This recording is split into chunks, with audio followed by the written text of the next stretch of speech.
Wake that ass up. In the morning. The Breakfast Club. Yep, Charlamagne the God, Angela Yee, DJ Envy had to step out, but we got a special guest here. I don't know if we call him a young legend or just a legend, you know what I mean? He's a staple in this game, though. He's an old nigga with a young face. Old nigga with a young face. Marlon Wayans is here. What's up, my brother? What's up, man? How you doing? Never not working. You know what? I would have been a damn good slave. I swear to God, I'm like, I got all this cotton. Y'all chill. I got this. They would have gave me a raise. And then you came in here exhausted, like literally. Like you sat down and you was like, and then he perked up. My bones hurt, man. I had shoulder surgery 3 weeks ago. I've just been, because from doing stand-up so much, I got arthritis, bursitis, and tendonitis, and a tear all in their shoulder. So I was doing that stand-up, doing 9, 10 shows a week, and that wears it out. So I just got it reconstructed. I'm ready. I'm back on that stage, and I'm actually going to be in New York this weekend at the Gotham Comedy Club just working out. And then I'll be in Dania, Florida, Dania Beach Improv next weekend. This can't be for the special. Oh, go ahead. You might have to get one of those mics that just attach on or something like that. Why? Oh, the Janet Jackson headset joint. Yeah, but I don't want both hands free. Okay. I like the microphone. It's a prop. But what about your shoulder? It's a club. You can knock somebody over the head with it. It could be a dick. You can make it whatever you want. A dildo, you know what I mean? A wand, a sword. So I like having the mic because that's the beauty of imagery. Like you have a mic, you have a light, you have a stool. Give me some drunk people. I can make them laugh anywhere. You think, I forgot who he had up here. You think stand-up is a lost art? No, I think it's the found art. I think it's the only place you're going to be safe to say what the fuck you feel. Soon, everybody going to need a stage. You going to need a stage. I don't trust that either. Where they canceling niggas, you say it on stage, you good. You think so? Nigga, you ain't Envy. No, you definitely That's not jealousy. Envy. I don't think you good on stage no more either. I think you just can't give a fuck. You good on stage. You think so? Yeah, you good on stage because that's what they come to see you. If people cancel you for a joke, those people that cancel you, they ain't give a fuck about you in the first place. Yeah. People that love you, they come for the crazy shit that you say. They want you to say the shit that everybody else is scared to say. So, I think it's a lost but a found art form. I love stand-up. As much as I'm doing this drama stuff and I do my movies and my TV shows, stand-up, that's my passion. That's my freedom every week, and I just get to express and talk and find it, and I've been doing this so long now. I just got a special drop in August 19th. Max, on the 19th, on HBO Max called "You Know What It Is," and then I already got a brand new 2-3 hours I'm fucking with right now. You bring up a good point because I've been telling all my comedian friends, y'all not getting in trouble on stage. Y'all getting in trouble on Twitter. Y'all getting in trouble on social media, podcasts. You know what I mean? I stopped tweeting. After me and your battle, I was like, I ain't fighting with it. Sometimes it doesn't translate the same. No, I don't because they're reading words. And honestly, I'd rather get on stage so you can hear my complete thought instead of me, people reading text and they're able to digest what you're saying and interpret it the way you want. And plus, Twitter's filled, people don't get it. Twitter's filled with a bunch of people with other agendas. It's not even, they're just twisting with what you're saying. They're canceling people. And what they're doing is really taking away our First Amendment. And people are so stupid and trapped into this thinking that we all have to have a synchronized way of thinking. We don't. People can agree to disagree. Since when we all got to think like, fuck this programming shit. I don't really do the Twitter no more. Right. You know what it is. Yeah. You know what it is.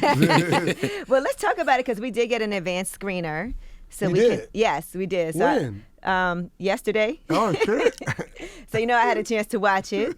And you did address your cheating scandal. Oh, yeah, that happened. Yeah. That happened. Oh, yeah. You went right into making it hot, huh? You opened the water at the right time. I can't have my envy water. I can't have my Angela Yee juice. We going right into cheating. How about we start with the gay baby or something, Let's start with Outie Belly Buttons. Let's work our way into the ending. Yes, I did. Yeah, but I guess that's something that you kind of have to do, right? Like you don't have to. A lot of people step It's hard over. not to, though, because people think about it. And then it also is, like you've said, you can make anything funny. Well, it's not. Well, that's part of my healing process. So, as much as it may be fun, I could make anything funny to me.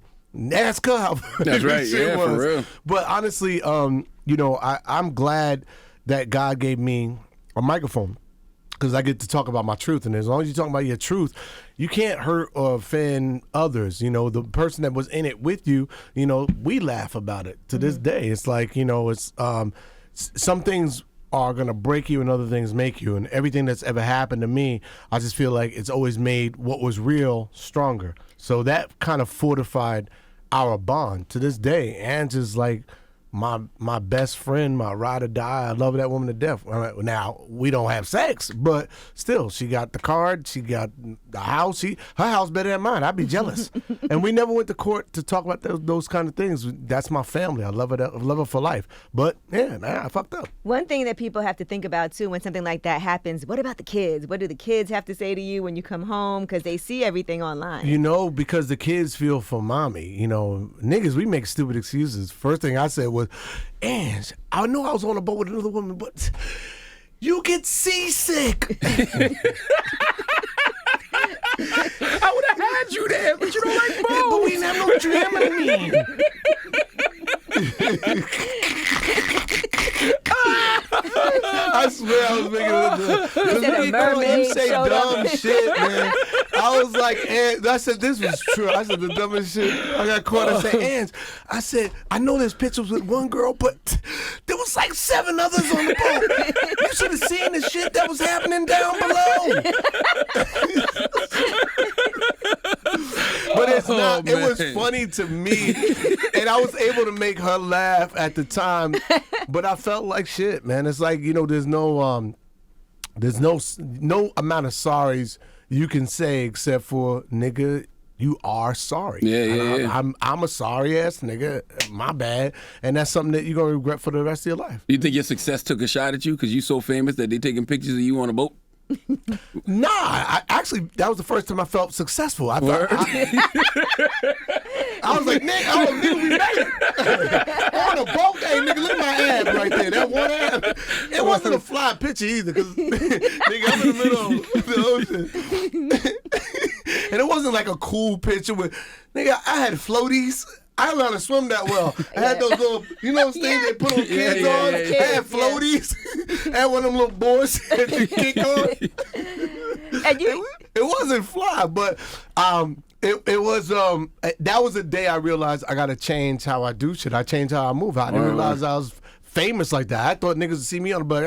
That's one of them Wayans niggas. Let's see Diddy over here. We got Diddy, but they got me. Yeah. And so, you know, that was a fucked up. So what day. do they do? Get in a raft and just come out in the ocean? Like, how do y'all not see these people? Nigga, I said on this. I didn't know if this nigga was in a shark. I don't know if he was in a dolphin. Yeah. I don't know where this nigga was. I swear to you, to this day, I don't know. I don't know. and that's what happens when you're famous, when you fly places. I wasn't that famous. Damn it. So you thought You just made $100 million. I'm just now getting famous. My fame is just now starting. No. you done had a sitcom on network TV. Yeah, you know, but- like, come on, bro. Yeah. Accept it, you're All this famous. Netflix stuff, Big come famous. on, bro. But still, all that was like building up to, you know, this new shit. This is when my best years are ahead of me. I always say first 30 was learning, and now these next 30 is executing. You know, well, I still got a young face. Do you still have Google alerts for yourself? Yeah, I got Google alerts. I say dumb shit all the time. So if they gonna cancel me, I want to know when they gonna cancel me. You can't So get I can canceled if call. you don't know what's going on. I don't want to know what's going You don't on. want to know? Hell I don't no. have it either. I don't- Blindsided, Yes, nigga. I do. That's the worst. You wake up like, Nope. what you mean I'm canceled? You Nope. get 150. It ain't your birthday. You got 150 messages. That's right. Don't nigga. fall in the That's how wow. you know something happened when you wake up in the morning. I need to know. I want to know. I gotta call my brothers. Keenan Show, can y'all do a press conference for me? Somebody. Does Keenan even know what that is? No, Keenan, Damon, them niggas don't even deal with Twitter and shit. They don't deal with. Keenan tell you they try to cancel. They can't cancel me. I already canceled myself. Fuck them. I don't need to be on their networks. Keenan funny. Like, my brothers don't subscribe. That's why they don't tweet. They don't Instagram. They don't do all that because they're just like, why put yourself out there to be a target? Yeah. That's I real. don't get paid to post pictures. I get paid to do movies. And that's true. That's real. It's like, you know, so if I'm going to get canceled, let it be doing, you know, on a stage. Because at least I'm getting paid to do the show. That's my last check. Make it a good one. Did you take anything out of this special? Because there were some edgy things on there where even I was like, Oh, I took a few things out. I took, this is one joke that I really loved that I took out. I didn't want to, but HBO Max was like, listen. they were like, what was it about? just that one. Okay. You want to stand up to do it, or you? No, okay, so You can't get canceled if you're standing up now. You don't get canceled if you're sitting down. The views by I didn't put it in Marlon my are not the special. views of the Breakfast Club. Now go ahead. Oh yeah, oh that's fucked up. Angie's juice inspired this joke, and Envy's water, and Charlamagne's book. Actually, I got it out of Charlamagne's third book. All right, so it was. It was because I talk about my daughter, and I talk about her being gay and how acceptance, right? And how love is acceptance. And, you know, at the end of the day, the message is always about love and acceptance. That's my child. And I try to speak to fathers out there who are, you know, especially old school point of views, like, yo, I'm not accepting my kids in that life. And it's like, at the end of the day, it's still your kid. And I talked about how I went to performing arts high school. And to this day, I still have gay friends. And I still, you know, hang out with my gay friends. And when, you know, and that's why I consulted it when it was time for me to figure out like what to do with my daughter. I sat my gay friend down and I asked him, you know, what do you do? And he, you know, he said, he goes, well, and he'd made this noise with his mouth. It was like, and I was like, hey, nigga, did you just pull off an imaginary dick to answer my question? Because he made that noise that I can't make it. And then the audience laughs. And I said, that's not the worst thing I said to him. I said, listen, gay people have a great sense of humor. I actually said something darker to him, and but I'm not going to tell people what it was because I felt like niggas would get upset. And then the audience egged me on. It's like, tell us, tell us, tell us. All right, and I said, all right. And y'all niggas ain't going to judge me. No. Maybe. You're a comic. You're a comedian. You sitting there like this. You a comedian. All right, so then I said, Uh-oh. He thinking like, no, because I said,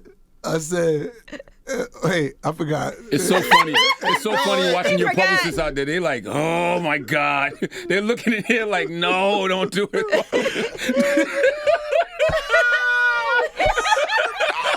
They are.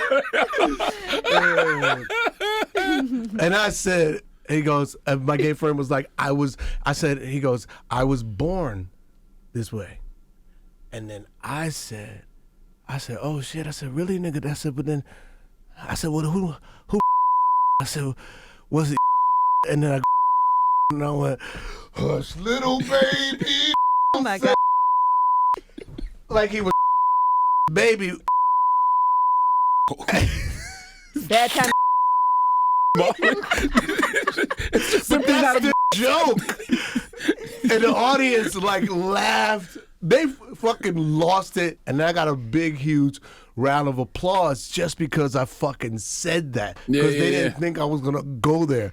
They were and like, they got him. like, and they was like, yo, that shit is dope. And they laughed. It was one of my favorite jokes, but I was just like, I don't know how mothers over the age of, white mothers over 47 would enjoy that. And for my white female audience over 47, I chose to take that joke out. I can see the think pieces. Marlon Wayans.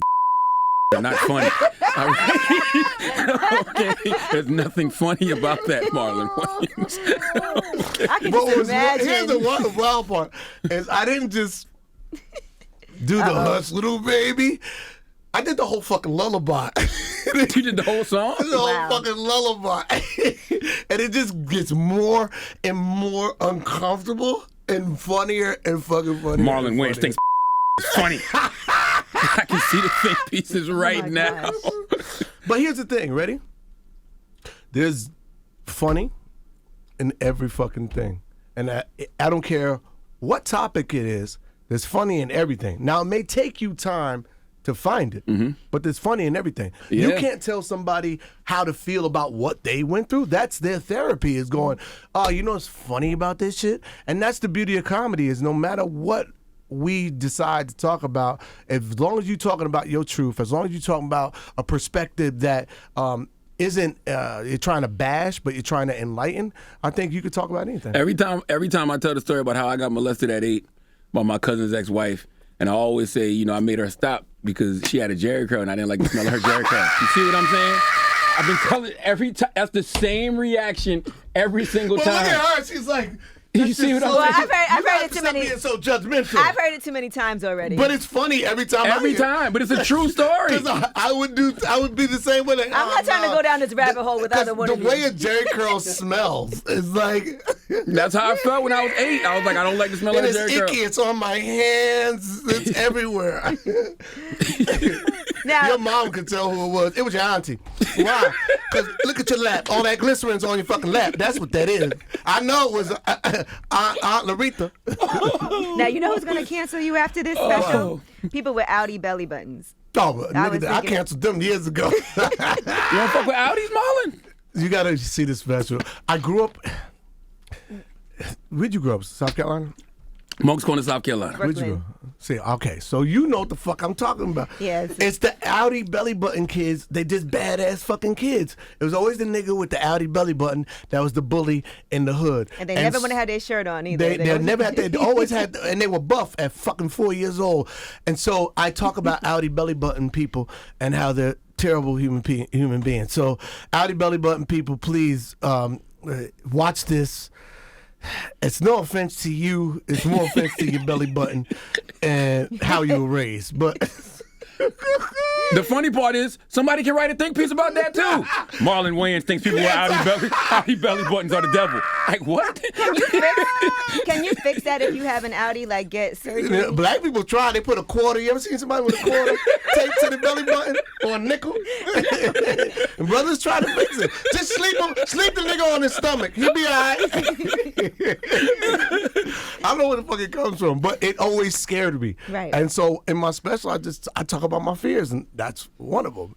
Listen, what I like about the special is it starts weird, just off the cuff, starts weird, and then it just keeps going, and then it gets like, okay, then you, after the first 8 minutes, you enter the special and you realize that, oh shit, I'm on a journey. And you know, I get to talk about my life, my truth, you know, my fuck ups, and poke fun at it. Now, how did you practice for this special? Because, I mean, the pandemic was all last year. So it's like the special comes out on the 19th. I know you back working on new material now. So how'd you practice this stuff? I went on the road. I started going on the road. Nigga, Texas was open. Texas was open. Texas and Florida. I was And everywhere. Georgia. Texas, Florida, them niggas was open. There was no pandemic for those three states ever. So I just was like, you know, fuck it. I just had, so much had happened to me during COVID. Like, I lost my mom. And once I lost my mom, I was like, I got to go make myself laugh. I don't care if I get it. I don't care if I just know that I need a stage, and I got to go find some funny, because sitting in the house is too much depression for me. So I went out to go make people laugh, because that made me laugh. And then I had started the special, rehearsing it before the lockdown, and once lockdown came, I just picked up where I left off, got back on stage, and was like, all right, here's the special. And while I was doing that, I started talking about my mom and her death and finding funny in that.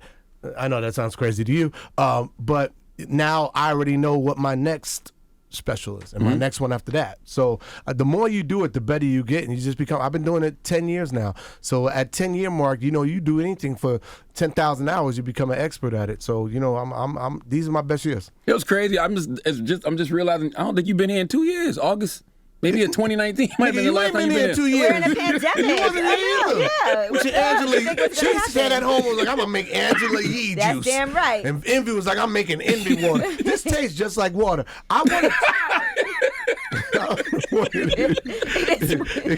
That nigga be pissing in the bottle for all. What up? How you doing? You just wave at in the middle of that. My publicist is out there like, No, she's going crazy. She's going. She's like, they won't let me in the room. We do have a lock on the door now since the pandemic. So I wonder, can artists, in particular black artists, can black artists create without trauma? I don't think any artist. I mean, listen, I think the best artists find whatever their trauma is and create from it. Word. Right? So you don't have to have, you know, had some super traumatic thing happen to you for you to create. Some people create out of love. And that's what I did for the majority of my career. I created out of love because I was so protected, so loved by my 10 brothers and sisters and my mom and my dad. But even with that, there's still trauma. Being the youngest of 10 comedians, is fucking traumatic because you're the butt of every joke. And so you start finding your tragedy and creating from that pain, and you actually wind up having the funniest shit. Yeah. There's nobody that doesn't have trauma. You have to. Yeah. Listen, rap is a dope art form because basically it's poetry talking about, the most dark shit that niggas have been through. It's trauma to beats. That's what it is. It's trauma to beats. That's what it is. Everything, I think all great art comes from some kind of trauma. And we all have personal trauma. There's no fucking perfect human being. There is not. So what I'm trying to do in my life, even great dramatic actors, you know how we get those tears? Pull from pain. That's right. You pull from pain. So if you pull from pain and you have something to express, that's why I tell my kids, have an art, have some form of expression so you could take your truth and create your cloud and make other people feel based off something you felt that was traumatic, they're getting art. And so turn your broken heart into art. You know what I wanted to ask you after watching the special too? One last thing. You asking all these hot button questions. Did y'all switch seats? What, Charlamagne? Did you lose your virginity at prom or before that? Shit, man. You talking so long ago? No, I didn't lose it at prom. Okay. I definitely didn't. You're under the impression that most girls lose their virginity prom. No, I was not under that impression. Now, y'all be lying, and we know y'all fucked before. Y'all ain't lying. Yeah. Come in here, you put your dick in and the pussy go, yeah, bitch, I ain't your first. You lying ass. That's what Miss Pat said. Miss Pat said it's tight at first. Then you get in and you realize this ain't no virgin. Hey, look, and your dick be feeling around like this. Hold on a second, where the wall? That's for the smaller guys. It's just tight right there, and you walk in like, hey, man. That's it. Hey, There's a lot of room in here. We thought you left school, huh? Now, Robin, Batman and Robin. You see now Robin has come out as bisexual. And I see a lot of people weighing in on When did that happen? That just happened like Yesterday. a couple of days As soon ago. as they put my character out, now all of a sudden the nigga gotta be bisexual. Bitch. Why they put this on the brother?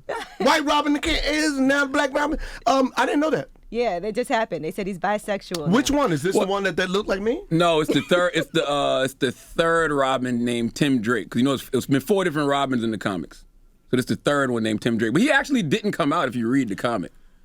He didn't say he's bisexual. I think, listen, here's the thing. I feel like, with the way the world is, at this point, everybody needs some representation. Everybody should have some type of hero. And who cares? I think it's dope that, it progresses and that he goes wherever he wants. If that's what he wants to be, that's what look, my daughter needs a superhero. So, hey, nigga, congrats, gay Robin.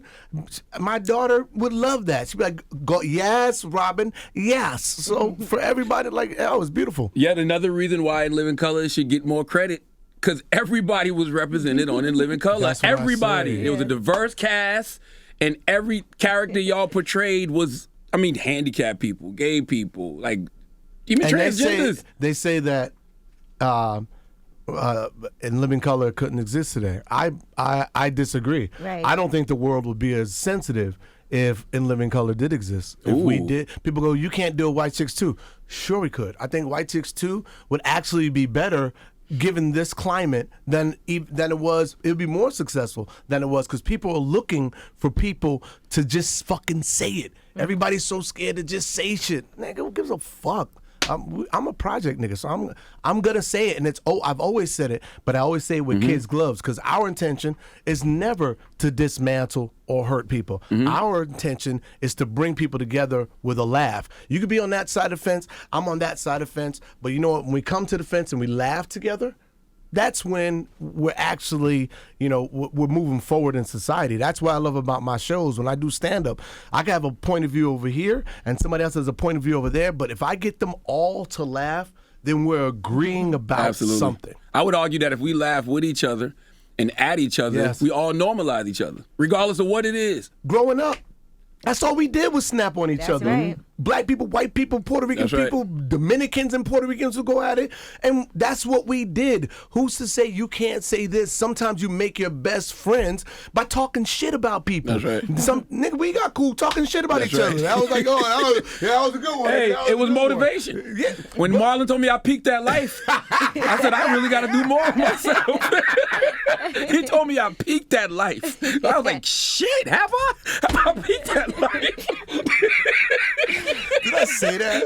Oh, man. Fuck, I was trying to get nuclear. I went nuclear. I was just like, yeah, nigga. He was like, Yeah, nigga, fuck he's that. like, you peaked that peaked life. that life, All nigga. your best days are behind you. All right? That nigga was like, I'm gonna write a book. Fuck this nigga. I'm gonna do 9 podcasts. I'll show that nigga Marlon who picked that life, motherfucker. Now I know I'm glad I had that effect. It did, though. It did. It did. It did. that's a good title for a book. I peaked at life. Like shit. Because motherfuckers can act like them shit you read on social media don't hurt. I'm reading that shit. Fuck all the bruise aches. I got that. I'm like, God damn, have I peaked that life? And I'm living at home with my mom right now because I just got fired from Wendy and shit. Like, what the fuck? Wow. That's good. I didn't know the effect of that. Like, wow. Because then you feel like I might as well go for it. I Wow. He was a shit talker back in the day. He was an asshole. Back in Like, the for day. no reason. It was just like, why are you like this? Like, Trauma. what did- and then he... Like, Trauma. Really? Yeah, hell yeah. I was a hurt person, And man. plus, I was a little mad at you because you and Wendy have fucked with my sister. And my sister, Kim, is the sweetest... I remember that. Sweetest, most intelligent, just the diagram of what a great black woman should be. And they went at my sister. Why and would I you was do like, that? nah, don't you ain't know. about to I fuck apologize, with me, nigga. You ain't in. I thought I went at Sean. No, you went at Kim. And that's why Sean got mad. You went at Oh. Sean afterward. And Sean's You like, went to the whole nigga, family. that's my sister. As he like, should have. Sean, we New York niggas. Right. That felt like, all right, Kim, I'm gonna fuck this nigga up. You get Wendy. That.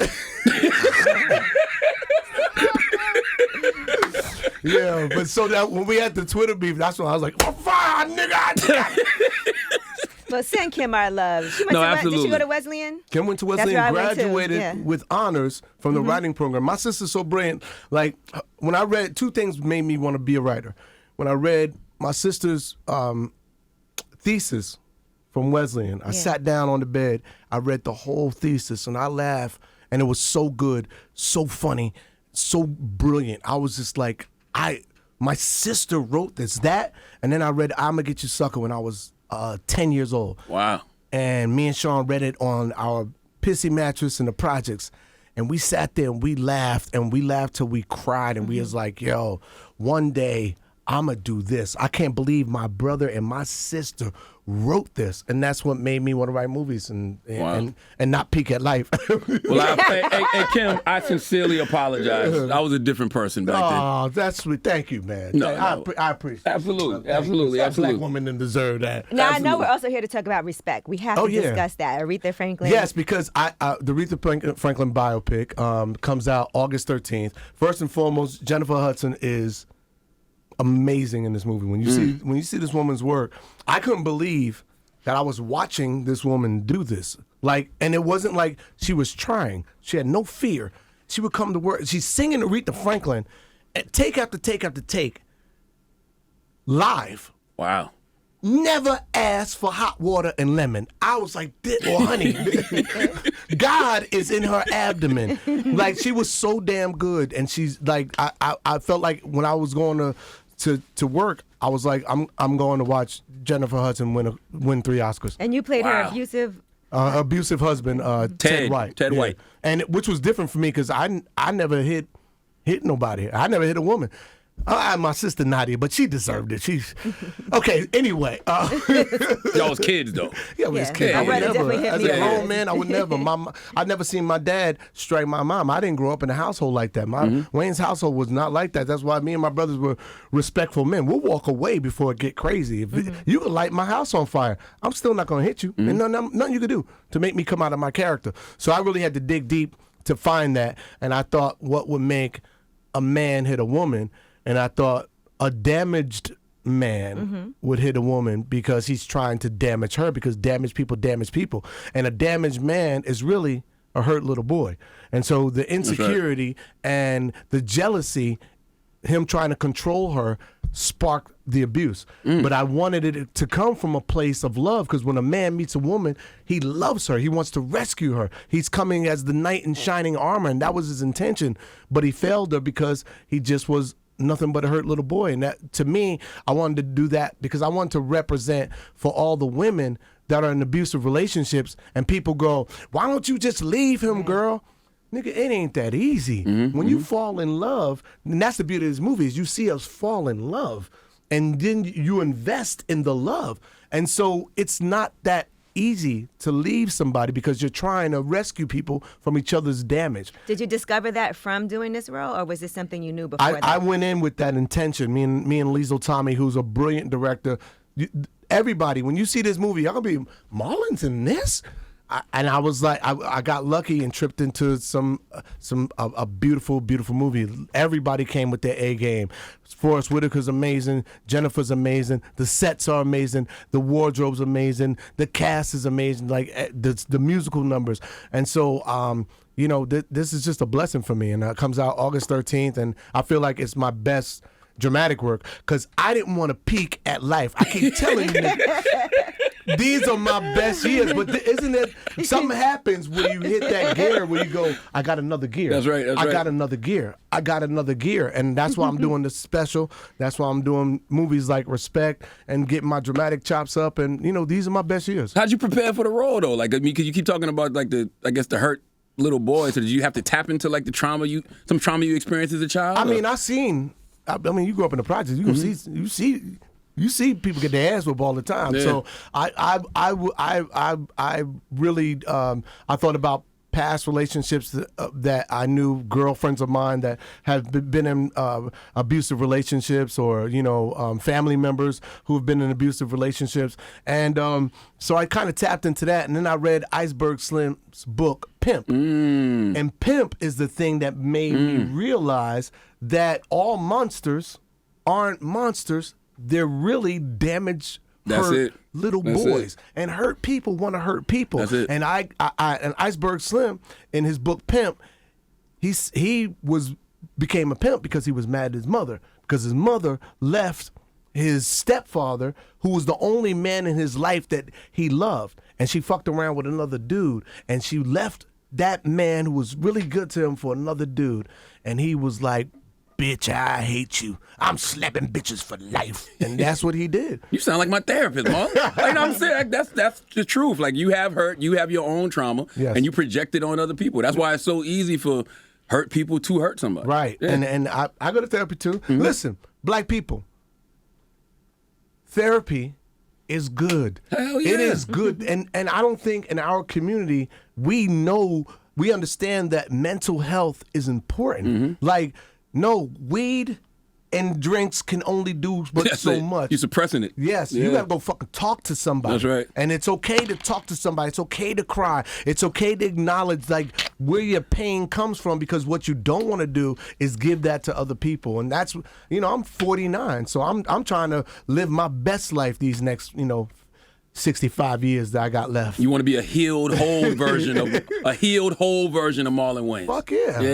And now I get to put whatever pain I got into these dramas, and I get to take whatever pain I got and put it on the stage and make people laugh. And I'm blessed to have creativity either way it goes. That's interesting, because I saw where you said that, Ted White should be happy by the way y'all portrayed him, because y'all could have made him look like a monster. So it's this understanding of what makes a monster that made it easy for you not to do that to him. If I'm Ted White, I would be over the moon. Like, God damn, I didn't know I was that good. Because I tried to talk to Ted. He's like, I ain't talking to that nigga. He ain't nothing to say to me. So I had to create him myself. And I honestly think our whole thing wasn't to make somebody look bad. We was just trying to tell a truthful story. And and also, Aretha, this movie is about empowerment. Power is something we give somebody. When you take that power away and you gift it to yourself, now you are empowering yourself. Aretha Franklin empowered herself and then took that power and spread it amongst all of us, and we got the gift of the Queen. I think they're saying you got to go. Oh, got to go. But I'm canceled. Being that this is my last interview. I do want to ask you about this, because I thought this was good, speaking of motivation. Say Chris Rock heckled you during a performance. Yeah, that nigga. And you quit. You quit stand up for 20 years. That must have been a bad heckling. I don't. I was like, Chris? Because I didn't know it was him. Yeah. I was 18, 17. I'm doing stand up. And I hear, and I'm like, you trying to find it, and you're like, what else? How about some fucking jokes? I was like, so what else is funny? I don't know, nigga. How about you tell us what's funny? What? And he heckled me the whole fucking time. But understand, in the comedy game, right? You get it's a fraternity. Yeah. And my brothers probably fucked with Chris, and Chris was heckling me. That's part of the fraternity. Well, thank God that didn't happen and go viral like it would have today, because I would have loved it. I mean, oh no, here's that's the thing. hard. Well, that's the beauty is now I'm the baby of the bunch, right? So all these niggas, Chris gonna get old probably faster than me. Yeah. And I'm gonna catch that nigga old on stage, and when his senile ass go, what else is funny? I don't know, you old black nigga. How about you tell us where your jokes at, nigga? Dig in your pamper.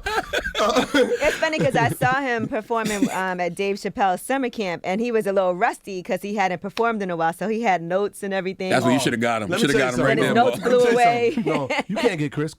Chris a goat. Yeah. Chris is a G in the But game. he made it funny that he was rusty. But see, here's Chris, right? I performed. It's me, Dave, Chris, Jon Stewart, Michael Shea, Donnell Rawlings. We was down at the stand, and Chris was gonna go up. I went up. Everybody went up, and Chris was gonna go up. And before he goes up, he goes, "I got nothing. I got nothing." I was like, "Chris, come on, stop with that bullshit. You have 37 specials, and you have nothing." I got nothing. He goes on stage, and he got nothing. But this motherfucker lit the room up. Wow. Like lit it up. He just read it out of his cell phone. Yeah. He's reading text out of his cell.